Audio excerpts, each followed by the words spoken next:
let's start all over again. It feels like I've been going in circles with this plant. I bought it 2 years ago, and over the last 2 years I've grown it in aeroid mix, I've grown it in moss, I've grown it in pon, and I've grown it in my new moss lecker setup over here. And honestly, none of it has really worked out, which in itself is actually quite an interesting learning.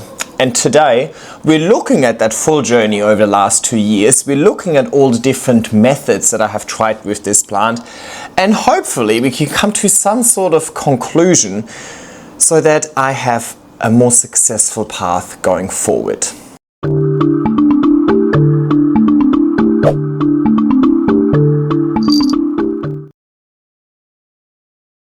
Another Alocasia video. I have regained my confidence in growing Alocasias, and most of that is due to the new method that I have been using, and I've done a full video about this new method with my Alocasia fry deck, and I've already released that, and I've had so many comments from people that are using something very similar or a modified version and so on. So it seems to be the way to go, so I want to build on that success and try again and again. Today I want to do it with my Alocasia odora batik.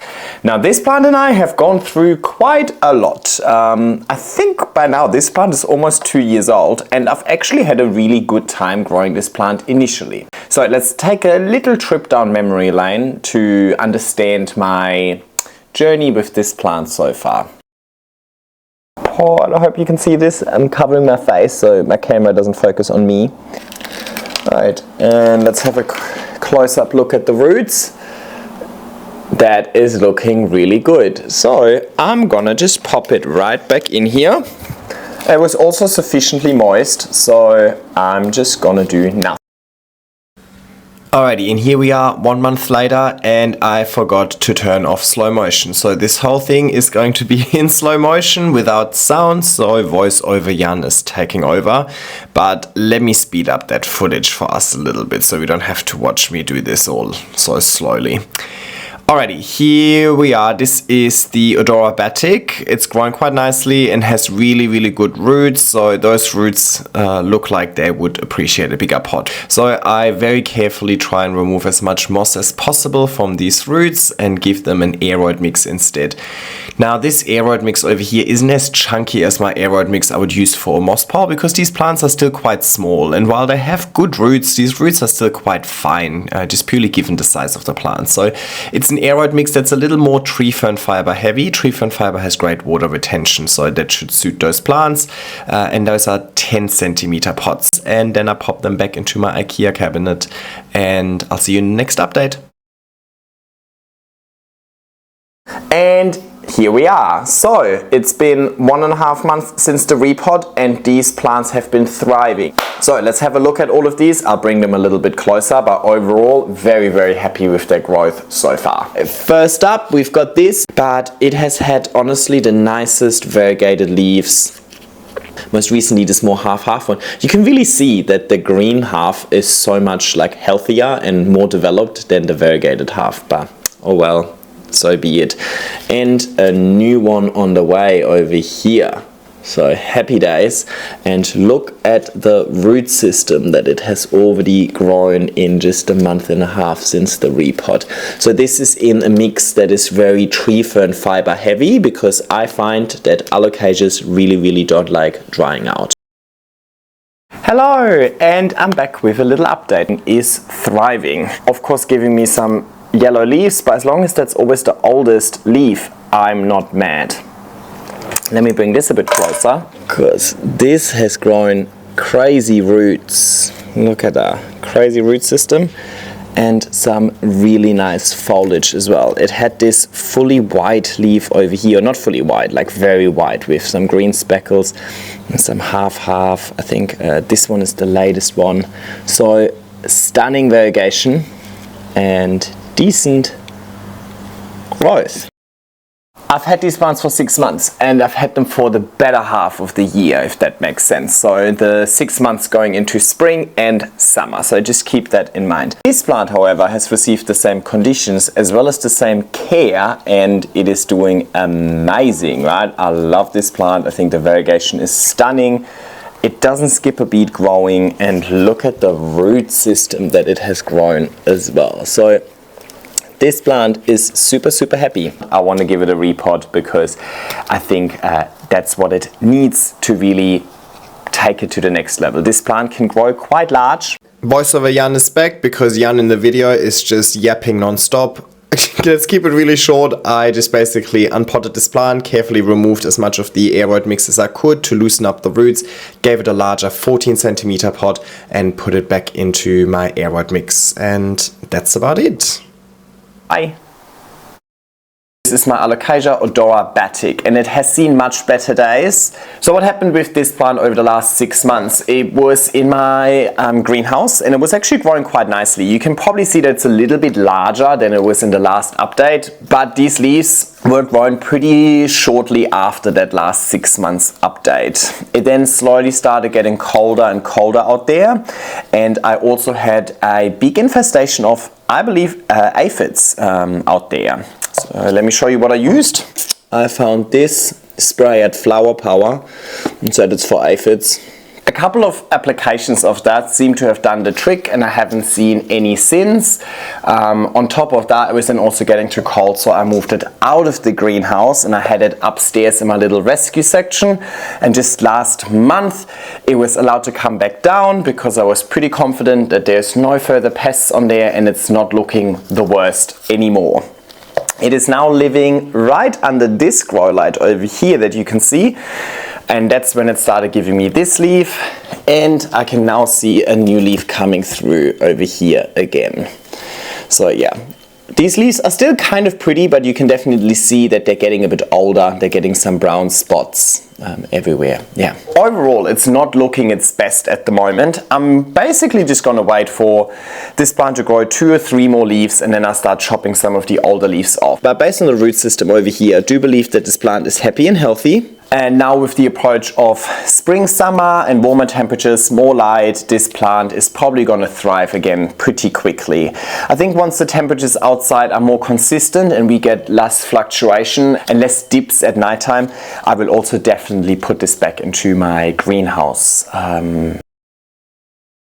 Alright, after that video, I kind of tried that plant in my greenhouse, outside of the greenhouse, and so on. I then eventually tried it in pon, and that definitely did not work out at all.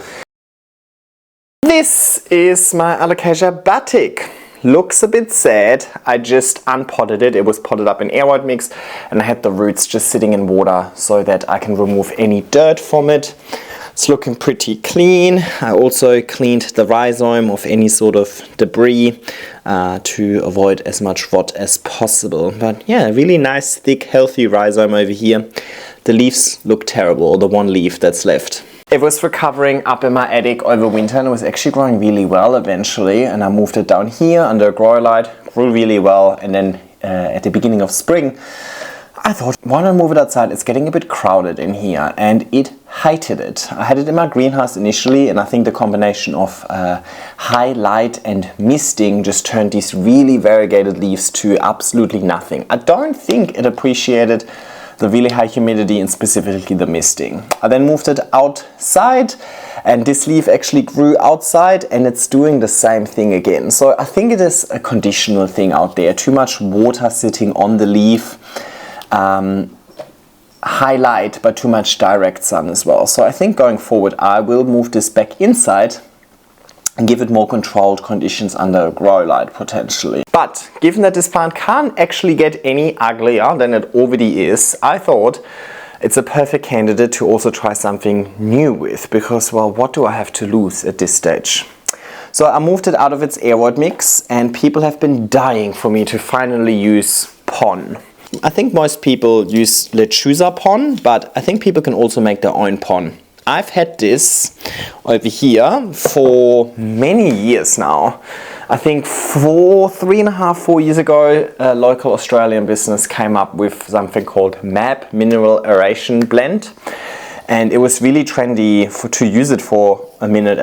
And then I think in the long run, people just didn't have really good results with it. So I've never really heard anything about it ever again. I used it back then as well to give it a try. It was okay, but you know what, I really didn't like it. I specifically didn't like how heavy it was. So it wasn't really working for me with like moss piles and so on. And I move my plants around frequently. I take them to the shower for watering and so on. It was just not convenient to work with because it was so heavy. Little pebbles keep falling out the pots and then kind of scratch the floor and so on. It was just, I just didn't like working with it. But I hear so many good stories about the use of pon with Alocasias. Yeah, I thought, let's just give it a shot again, because I still have like, I think 10 kilos or so sitting in my garage downstairs and I don't know what to do with it. So I thought, oh well, at least I can use some of it, at least for a video. And if it's a failure, then at least all the pon people can't tell me that I didn't try. So let's just do that. Now, am I using pon correctly? I have no idea. I don't think there's a rule to it. I actually see people use it in different ways. I also don't really know exactly what I'm aiming for. But I feel like that's part of the learning curve. Should I put it deeper?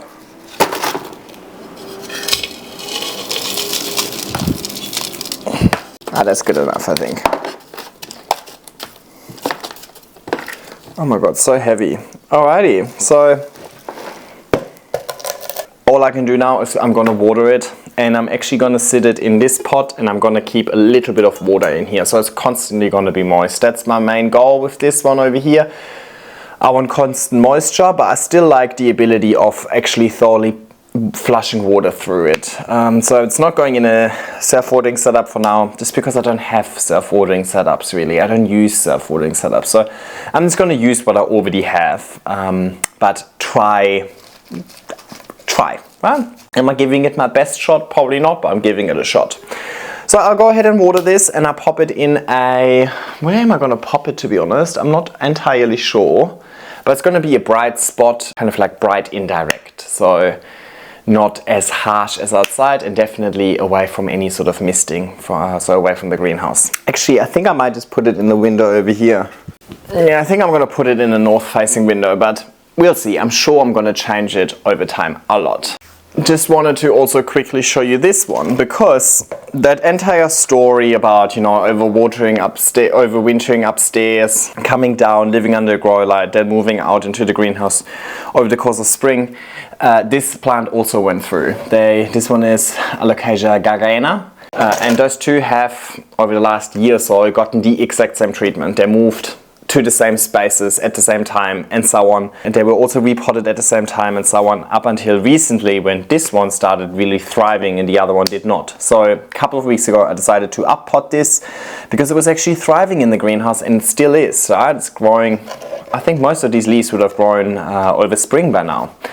By the way, when they first come out, they're like all green, and then eventually the variegation will show. So it's always kind of nice to see. So this one I potted up in my normal aeroid mix. My normal aeroid mix at the moment is quite tree fern fiber heavy, so quite water retentive. And just within a couple of weeks, or maybe it's been a month by now, you can already see lots and lots of roots pushing towards the outside of this pot.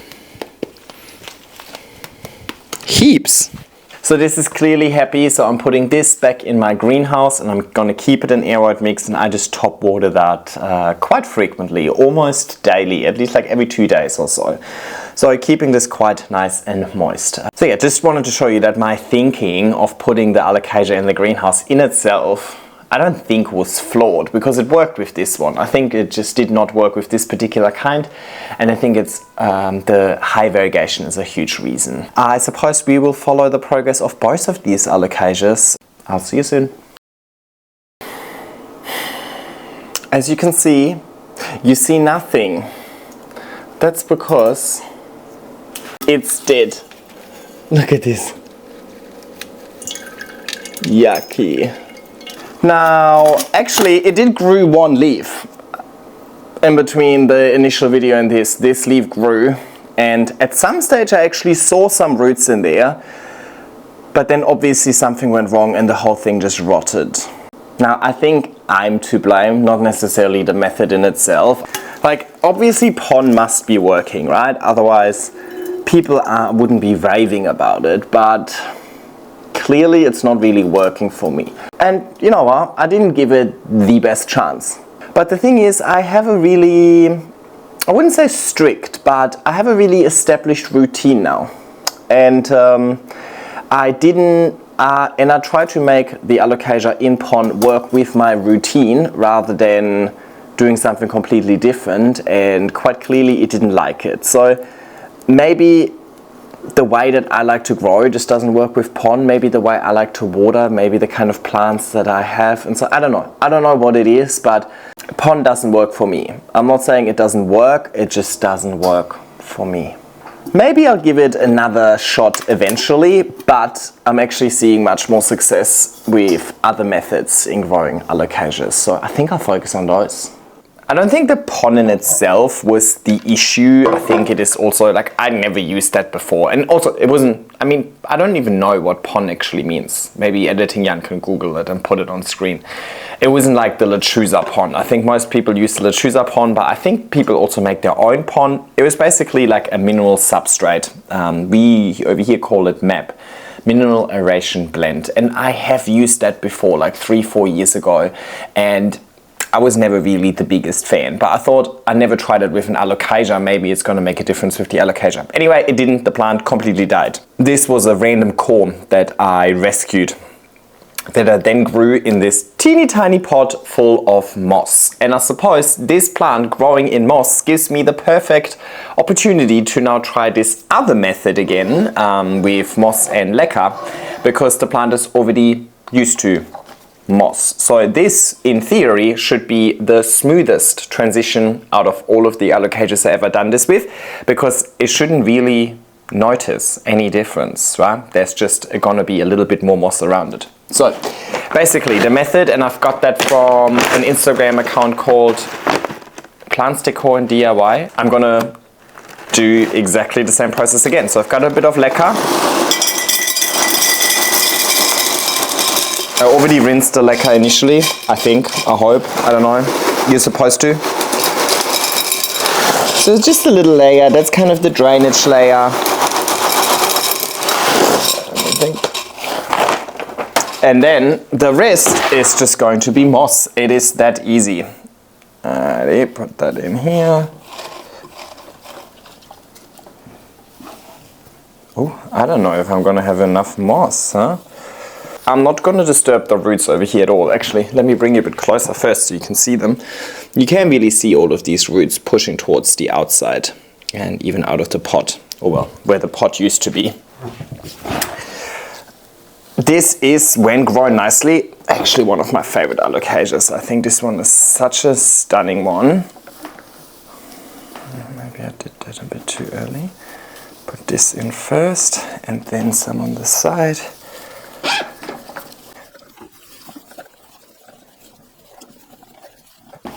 Now this plant was in my IKEA cabinet when it was hanging in this tiny pot. Now with this glass it will not be able to go back in there. So I'm gonna struggle finding a place that has as much light available as the IKEA cabinet for it. So it is actually gonna get a little reduction in light with this transition as well. I hope that is not going to be to its detriment. Oh my God, Bradley, you're so cute. Hold on tight, I'm gonna show you to the world. Look at the way he sits on his little block. I know now, Daddy, that's a bit scary. Daddy picked you up, huh? But don't worry, I always have you covered. Look how cute he is. He sits like that all the time. So cute. Come on, sit here so we can all see you. Can we see you? No. Wow! It is about 30 minutes before his dinner. Are you okay? You didn't want to be on camera, did you? It's 30 minutes before his dinner time, so he's going a bit crazy. Anyway, so I'll water that in. Now, I don't know how much water to use for now because the moss was kind of a bit dryish, but I'll just fill it up all the way.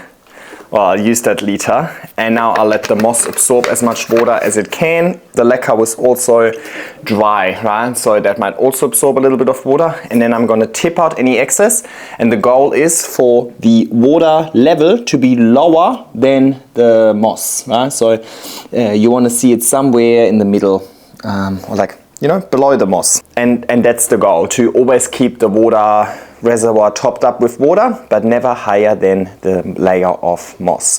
So, you know, I suppose it depends on how big the plant is, how often you might have to then top it up with water. There was nutrients in that water as well, my regular GT Foliage Focus. I'll link it in the description, or it's always linked. So yeah, and that's it for today. See how that goes. I'm actually gonna move this right next to my fry deck, because why not just replicate what's already working with the fry deck? And I will see you soon. Hello, we are back. It has been 3 weeks and I would like to share some updates with you. I can't come much closer because it is so sunny where you are right now and you'll only see glare.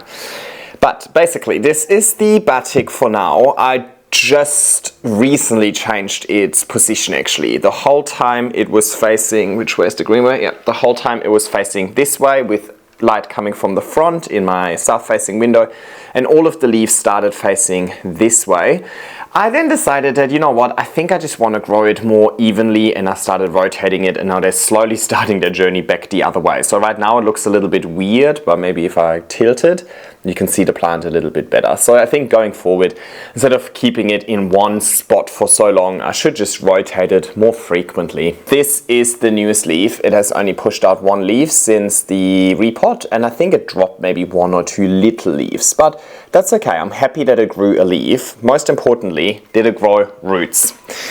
I can only, and oh my god, is it gonna show or is it gonna be way too glary? Right there. I don't know if you can see it. There's one root kind of like not pushing towards the front, it's kind of like in the back. But there's one root I can definitely see here. And that's about it. Oh no, there's one here. See where just where the leca starts? There's one right there as well. I have watered this plant once in those 3 weeks, just a little bit to top up the water reservoir. But at this stage, there's quite a lot of moss that holds a lot of moisture in a small plant. So the plant doesn't use much water. Plus there aren't that many roots there yet and so on to absorb the water, and it is getting a bit colder, so there's less water evaporating naturally. It is a very low fuss setup at this stage, but obviously if the plant starts growing larger and has more leaves that require more water, then I reckon I might have to water this almost every 3 days or so, right? So from a watering frequency perspective, you gotta apply judgment over here. There is no hard and fast rule, but because it's in glass and you can see the water level within the reservoir, it is a really easy assessment as to when to water. You don't even need to focus on the plant and look at, does the plant look thirsty? You don't need to worry about the moss. Does the moss look dry or whatever? You just judge it by the water level in the reservoir, right? And once that runs out of water, right now you can see there's still water there. Kind of filthy water, but YOLO. Once it empties and there's no more water there, I'll just top it up until it is to like a level over here again, not touching the moss, just touching the leca. Anyway, what we got to do is we got to stay patient. However, I feel like within the next month or so, I will have to start changing this plant's position. It's just in a south-facing window at this stage, and I don't think that south-facing window is going to provide enough light over the coming months for this plant to really thrive, and I really don't want it to go into dormancy, but I have some things planned, or I have some options that I'm thinking about. But for now, I'm gonna put it back in the south-facing window because still good enough. And then I'll see you with an update shortly. Oh well, I don't know how shortly. Eventually. We'll find out. See ya. And we're back. Good news, bad news, let me show you. Good news, there is a new leaf unfurling over here in the middle. Bad news is a lot of the white parts are going very, very mushy over here, right? They're really melting. I feel like this keeps happening to me with this plant, no matter where I put it. When it was in my greenhouse, it did that. When it was out in the garden, it did that. Now I put it in my IKEA greenhouse and it again did that. The only place it never did that was when I grew it in my south-facing window during summer. But that south-facing window isn't getting that much light. That's why I moved it. But it makes me think that this just doesn't want too much humidity. I think these leaves are just too variegated. The humidity just literally turns them into mush. I was thinking maybe I'll put it up in my rescue section, because up there hot air rises, so it's really nice and warm up there. It's still humidish, but obviously hot air can absorb more humidity, so it should have the lowest humidity up there, but like still about 60% because it rains so much in Sydney. So let me do that. I'll put it upstairs in my rescue section and see if that changes something. I'm happy with the growth.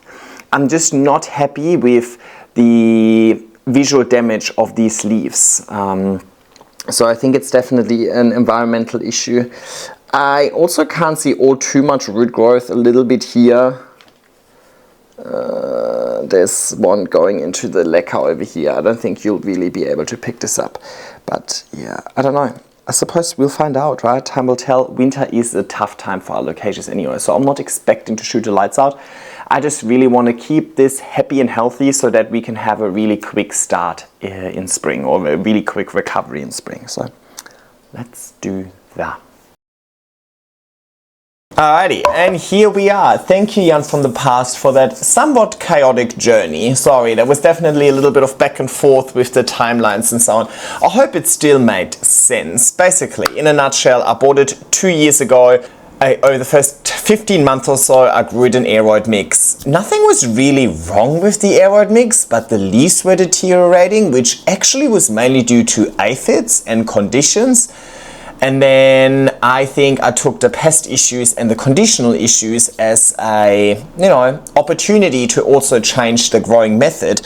And I think ever since changing the growing method and going into pon and then moss and then now this, nothing's really happened. And that in itself really shows me that, I think the method of growing it in aeroid mix was never really wrong in the first place. I mean, it actually grew quite nicely, at least over the first 12 months. It really only started to deteriorate when I put it in my greenhouse over summer, and over there I think the misting with the high light just caused existing leaves to melt, and it had aphids. And those two things are not fixed by me moving it from aeroid mix into pon or into moss. So I think I just actually did the wrong thing, if you know what I mean. I didn't need to move it out of aeroid mix, because if we compare this to this plant, which I also showed you in that video from 12 months ago, I have not repotted that plant in the last 12 months. It has gone through similar changes in conditions. It was outside, it was in my greenhouse, now it's overwintering inside, but it hasn't skipped a beat. I mean, the winter leaves are definitely a bit smaller, but it's happy and it's growing like, 5 pups or so down here. And it also, I don't know if you can see it because by now the pot is a bit filthy, it actually has a really healthy root system as well. So really, growing a plant in aeroid mix is not fundamentally wrong. There was no need for me to change that. But that in itself is also a lesson. Sometimes I think we're trying too hard. We're overcomplicating things, or sometimes we might draw the wrong conclusion. So the issue was conditions and pests, and my resolution was changing the growing media. So the growing media is usually something you would change if maybe you're experiencing an unhealthy root system and so on, right? The media is not going to change the conditions that this plant is exposed to. So yeah, I think I kind of came to the wrong conclusion when I moved this into pon, and from there obviously the plant just spiraled downwards. And I think it was also encouraged by that amazing success of the fry deck in the first place. I was just like, oh my god, that worked so well for the fry deck, let's just do that with more plants. So yeah, anyway, maybe I was a bit too over enthusiastic. Now, since the last update, we've seen further deterioration, and that is because there is crazy aphids on here yet again. I don't know if you can see them, hopefully. All of these dots over here, and you can see they have caused severe damage to this plant. All of the leaves are messed up. And it's not the only plant that I have. This, I mean, if you've seen my last houseplant tour, I think it also had thrips, to be honest. I think it has everything. At the moment, I think everything has everything. And winter doesn't help, and I don't know. Basically, we're 2 years into this journey and I'm about to just start from scratch. Look, honestly, at this stage, I treated the aphids already with a contender spray. I'm not too sure if that's super effective, to be honest. But the leaves are so ugly, there's no point in me trying to treat these leaves because I think ultimately it's just a harder battle. I will still give this another contender spray, especially the top layer of moss, just to make sure there's nothing else wrong here. But yeah, that's not good. But what is good is there's definitely lots and lots of roots over here. So that makes me somewhat happy. So from a root growth perspective, I know that the method in itself is fine, but the method isn't compensating for the incorrect conditions I've been giving it and the pest issues that I've been having with it, right? So those two are not directly correlated. So I think the conditions technically in the rescue section, what I said in the last update, I think that was the correct move, but in the rescue section it's a little bit out of sight, out of mind as well, and I was very, very late in even noticing the aphids. So, oh well. I know that at least this plant has a decent root system, the roots look healthy, so I know it's going to bounce back, I know it's going to grow new leaves. The question is just, are these leaves going to suffer damage again through conditional issues like misting, or are these leaves going to suffer damage through pests like the aphids over here? We'll find out, but I definitely know it's going to grow new leaves based on the healthy root system, and I mean the rhizome feels very firm as well. There's no rot issues whatsoever. It's just kind of cosmetic damage that I've experienced on these leaves, right? Also, looking back at the footage, I do think that maybe I compressed the moss in here a little bit too much. It took quite a long time to actually see root growth, despite the fact that you know, I moved it from moss into more moss, so there shouldn't have been any sort of issues with that. So I think that is a lesson that I learned in general with this method. I think I'm compressing the moss a little bit too much, causing not bringing enough airflow into this mix over here. So that's something that I can learn from, but I think over time, as the moss slowly decomposes, it's going to become a non-concern. And obviously, the proof is in the pudding. You can see plenty of roots there now. And I think the overall learning over here, and I am actually planning on doing a full comprehensive Alocasia video once I've gathered enough knowledge, but I think the main learning over here, and I've said it 5 times by now as well, is that, you know, changing the growing medium is not always the solution. And whenever I have spoken about my issues with Alocasias historically, the comment section is always filled with people recommending a specific medium. People saying that grow it in leca, grow it in pon. I've done videos where I said grow it in moss, right? But we need to be really careful here. That is really just a growing method. That is just one small aspect of plant care.